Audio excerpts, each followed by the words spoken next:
Bonjour à tous. Je me présente brièvement, Laurent Verbiez de la Société Générale. Ça fait quelques années que je suis en poste là-bas. Et plus récemment, je me suis occupé de la partie container à la Société Générale. Je ne sais pas si vous avez assisté tout à l'heure à la présentation de Khaled Soudani là, sur la transformation et la stratégie qu'on a au sein de la Société Générale. Je vais revenir rapidement sur cette stratégie, alors en 2-3 mots, je vais pas refaire le speech de Khaled, et je vous présenterai le modèle de conteneur qu'on a développé par rapport à cette stratégie. Ensuite, on verra deux use cases un peu particuliers sur lesquels je voudrais faire un peu le focus et qui nous ont occupé une bonne partie de l'année précédente et cette année également, où ça continue. Donc la stratégie, comme l'a expliqué Khaled tout à l'heure, c'est une stratégie cloud first. Elle a été initiée en 2014 avec une première plateforme dite Gen 1, qui était plutôt axé cloud privé et je dirais infrastructure as a service. Et en 2018, on a initié une génération 2 de cette plateforme qui, elle, est plus orientée hybride, donc privé-public, avec une orientation très infrastructure as code et l'accès à toute une série de services sous forme d'API. Alors cette stratégie-là qui a été initiée nous a permis d'atteindre un premier objectif à fin 2020 qui a été d'avoir 80% de nos serveurs dans ce cloud, donc Gen 1 plus Gen 2. L'année passée, en 2022, on a accéléré cette transformation. Et donc, on est parti sur des objectifs un peu plus ambitieux avec, pour 2025, un objectif à 75% des applications de la Société Générale dans le cloud Gen 2. D'accord ? Donc, on abandonne progressivement le Gen 1 et on fait le pari du Gen 2. En même temps, dès 2014, en fait, on a assez rapidement identifié la partie conteneur comme un accélérateur, un catalyseur de cette transformation. Et donc, la première plateforme a été créée à peu près à cette période-là, avec un démarrage sur une technologie qu'on a abandonnée depuis, un Docker IE et Swarm. Et cette plateforme avait été initiée avec des principes fondateurs que je reprends là. Donc elle devait être forcément dans le cloud, qui était la stratégie. Elle devait donner la priorité à l'expérience utilisateur avant tout. Permettre une utilisation efficace de nos ressources et de partager les ressources entre les différentes applications de la plateforme. Et tout en gardant une certaine autonomie pour les utilisateurs de la plateforme, leur laisser un peu de marge de travail et ne pas les brider dans l'utilisation et dans les choix qu'ils pouvaient faire en termes d'architecture logicielle. Et le dernier point, donc l'ensemble des clusters de la plateforme container devait être managé par une équipe en 24/7, mais bon, ça c'est un détail. Alors quand on a regardé à l'époque ce qui était disponible, proposé par les différents CSP, on avait d'un côté du cluster as a service, que nous on a assez vite abandonné. Pourquoi ? Parce que ça ne répondait pas à la partie utilisation efficace des ressources, principalement. D'accord ? Quand on fait du cluster as a service, on se retrouve avec une multitude de petits clusters par application qui ne permettent pas de mutualiser et de gérer ces ressources. Le deuxième choix possible était le container as a service, qu'on a abandonné également parce que pour nous, ça bridait trop l'utilisateur et ça ne lui permettait pas d'architecturer son application de la façon dont il le souhaitait. Et donc, on a choisi un modèle un peu intermédiaire qui est le workspace as a service. Alors, je vais revenir plus tard sur cette partie de cette notion de workspace. Gardez juste à l'esprit que c'est un ensemble de composants qu'on livre clé en main à l'utilisateur pour qu'il puisse utiliser la solution conteneur rapidement. Donc, je vais détailler un peu plus tard. Juste pour dire, donc comme j'avais évoqué, là, on était parti au début sur Docker.io et Swarm sur nos premiers clusters. On a assez vite vu que Kubernetes allait s'imposer dans le monde du conteneur. Et donc en 2019, on est parti vers une solution full Kubernetes avec la migration nécessaire qui allait avec, qui n'a pas été simple, hein, je vous l'accorde. Mais qui maintenant est réalisé complètement et on n'a plus de Swarm au sein de la Société Générale. Alors qu'est-ce que ça donne ça en termes d'interface utilisateur? Comme on l'a dit, on privilégie avant tout l'infra as code. Et donc on a des interfaces Swagger qui sont mises à disposition des différents utilisateurs. Alors quand je dis utilisateur, ça peut être à la fois l'utilisateur qui va déployer son application, mais c'est aussi l'administrateur du cluster. D'accord ? Cette interface, ce Swagger là, qui a été développé, cette API, elle fournit tout un tas de points d'entrée qui vont permettre aussi bien à l'utilisateur de créer son workspace, son environnement de travail, ou à un administrateur du cluster d'aller rajouter un nœud à un cluster existant. Par-dessus cette API, comme on voulait encore plus donner la facilité à l'utilisateur de tester, de sonboarder, d'utiliser notre plateforme, on a une deuxième couche qui a été rajoutée. Non, c'est pas ça. Donc ça, ce que vous voyez là, c'est la partie, ce qu'on appelle le Do It Now. Hein, c'est une interface qui est liée à la plateforme et qui propose à l'utilisateur de voir toutes les ressources qu'il a provisionnées au sein de la plateforme. Donc là, vous avez un aperçu de la partie Orchestrated Container, qui est notre offre container qu'on propose. Mais il y a d'autres offres. Par exemple, l'utilisateur peut aussi bien voir les VM qu'il a créées dans la partie OpenStack ou dans la partie VMware. Il peut voir les bases de données qu'il a créées.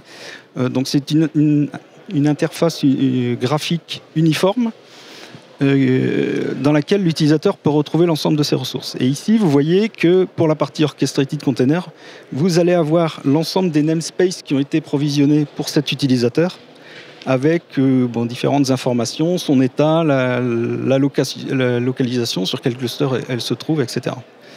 Et avec un simple bouton Create ici, on peut demander la création d'un workspace. Alors, je vais revenir sur cette notion de workspace, parce que c'est un peu particulier à notre modèle.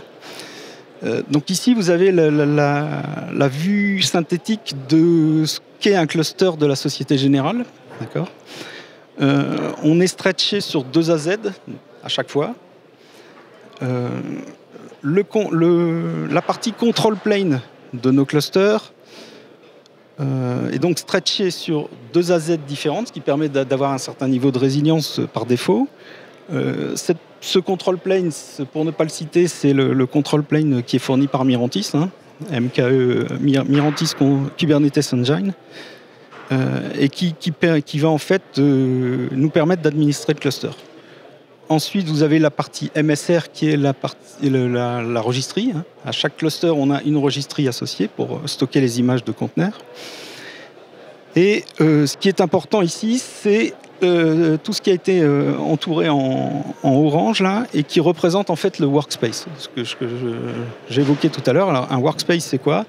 C'est un wildcard DNS qui est fourni à l'utilisateur automatiquement, un traffic manager, 2 load balancers, le namespace au sens Kubernetes et 2 pod ingress controllers qui sont prédéployés. Donc ça veut dire que l'utilisateur, là on l'a vu juste avant, il fait son create, 2, 3, 5 minutes après, tout ça c'est créé automatiquement pour lui et il peut venir déployer directement son application dans un pod, dans son namespace, configurer 2-3 paramètres au niveau de l'ingress pour dire telle URL va vers tel service et c'est fonctionnel. Donc en 5-10 minutes, une application peut être déployée sur un cluster. Alors pour assurer la résilience, donc on a déjà les 2 niveaux AZ1, AZ2 là, et en plus on a des clusters qui sont répartis un peu sur 4 régions différentes, 2 en France, une en Amérique et une en Asie, qui permettent aussi de faire de la résilience multi-région. Alors maintenant, ça, c'est l'état actuel. Hein. C'est un développement qui a été fait sur les 4 dernières années. On a rencontré quand même quelques soucis. Hein. Ça n'a pas été un long fleuve tranquille. Et je vais mettre en focus en fait deux thématiques qui nous ont assez fortement occupés ces dernières années. La première, c'est ce qui tourne autour de la croissance de nos clusters, hein, de notre offre, et comment on a maîtrisé les ressources. En fait, tout est parti d'un problème rencontré fin 2020, début 2021, où on a eu une grosse adoption de notre offre, plus qu'anticipée. Et en regardant de près, on s'est aperçu que la croissance des clusters n'était pas celle qu'on avait envisagée au départ. On devait rajouter régulièrement des worker nodes sur les clusters pour absorber la charge demandée par les utilisateurs, et c'était quelque chose qui n'avait pas été prévu et qui nous paraissait assez étrange. Donc on a investigué, et en fait on s'est aperçu que par méconnaissance, les utilisateurs en fait utilisaient mal les ressources. Et donc il y avait 2 cas qui se dégageaient. Le premier, c'était que soit les utilisateurs indiquaient un besoin de ressources qui était supérieur à ce qu'ils utilisaient réellement. Donc ça, c'est quelque chose qu'on a vu assez rapidement. Et le deuxième cas qu'on a pu rencontrer, c'est des utilisateurs qui ne mettaient pas du tout d'indication de besoin de ressources. Et donc ce deuxième cas était plus problématique parce qu'il générait de l'instabilité au niveau des clusters. Kubernetes, quand il n'a pas d'indication pour où placer les pods, en fait, il les met là où il pense le mieux. Et souvent, quand il n'y a pas d'indication et qu'on se retrouve avec beaucoup de pods sans indication, dès que la charge part s'accroît au niveau des pods, un nœud peut être saturé et ne plus répondre complètement au niveau Kubernetes. Donc, ici, vous voyez une courbe, là, j'ai représenté un des namespaces qu'on avait identifié, où l'utilisateur requestait, je crois que là c'est en millicores, donc il requestait jusqu'à 5 cores, d'accord, pour son application, alors que la courbe verte qui est en bas, c'est ce qu'il consommait réellement au niveau du CPU. Donc on voit qu'il y avait un gros écart, hein, et en fait quand on a analysé complètement nos clusters, on s'est aperçu qu'on était à peu près à 10% d'efficacité sur l'ensemble de nos clusters. Donc on a mis des actions en place. Hein. La première, ça a été d'imposer des contraintes au niveau des pods, en obligeant les utilisateurs à mettre des requests, des limites, des ratios sur leurs pods. On a fait une grosse campagne d'évangélisation et de diffusion des bonnes pratiques au niveau de ce qui doit se faire dans Kubernetes. Et donc ça, c'est quelque chose qui est toujours en cours. Hein. En fait, on a mis des webinaires mensuels qui font le focus sur un point particulier de Kubernetes et qui expliquent aux utilisateurs comment utiliser ces fonctionnalités et comment bien les utiliser. Et ce qu'on a mis également à disposition, c'est des outils d'aide au paramétrage des applications. Et ça a été un gros plus pour les utilisateurs. Hein. Ils étaient un peu à l'aveugle au départ, donc ils tâtonnaient, ils augmentaient les requests, ils les baissaient sans jamais savoir exactement comment les positionner clairement. Et donc cet outil-là, qui est Virtual Pod Autoscaler, nous a permis de leur donner des outils pour justement faire ces bonnes décisions. Et donc on voit ici, par exemple, VPA est capable sur un historique de plusieurs jours, de vous dire, moi je recommande de mettre 75 millicores, par exemple, pour ce pod-là, parce que je n'ai pas vu d'utilisation supérieure. Et la même chose pour la mémoire. Donc si on regarde ici, c'est ce qu'on voit ici ensuite en 2023, là l'exemple que j'ai pris, avec ce VPA, on se retrouve avec une efficacité à peu près de 45-50% sur le même pod. Donc je vous laisse multiplier ça par le nombre de pods qu'on a je vous donnerai quelques chiffres à la fin, là. Le nombre de pods qu'on a sur notre plateforme, mais c'est assez conséquent. Le deuxième thème sur lequel je voulais faire le focus, c'est la sécurité. C'est un enjeu capital pour nous au sein de la banque depuis pas mal de temps.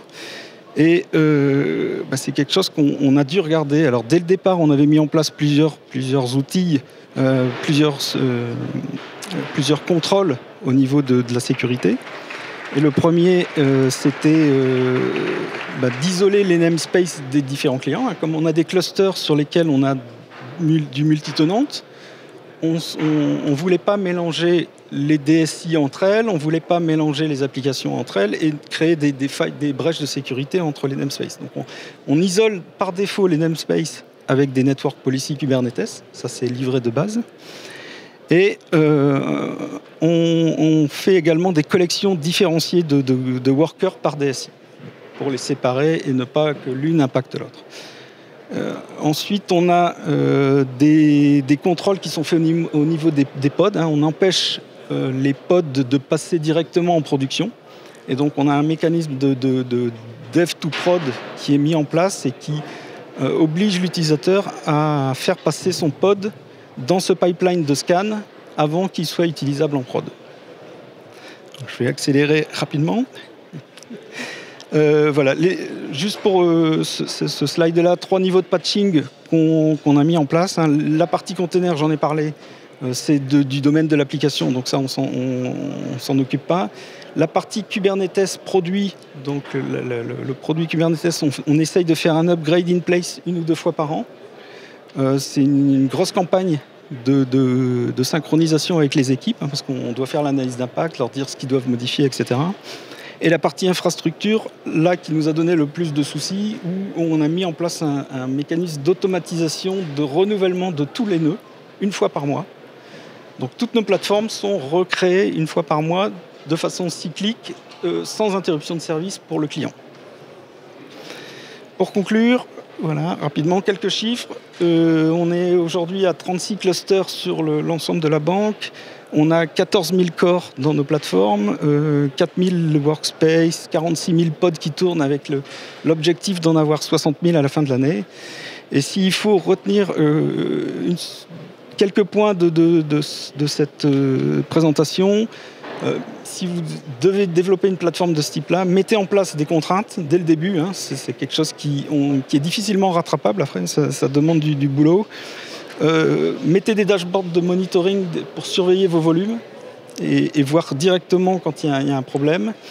Et le 3e point, c'est de former et informer les utilisateurs, parce que le postulat de départ du niveau d'expertise des utilisateurs, il y a de tout. On voit des utilisateurs très aguerris et d'autres utilisateurs qui ne connaissent pas du tout Kubernetes et qui ont besoin d'accompagnement. Voilà. Merci Laurent Verbiez, merci infiniment. Vous qui êtes Deputy Head of Middleware Container Chapter pour la Société Générale. C'était un plaisir de vous écouter sur ce sujet. Vous pouvez bien sûr également l'applaudir.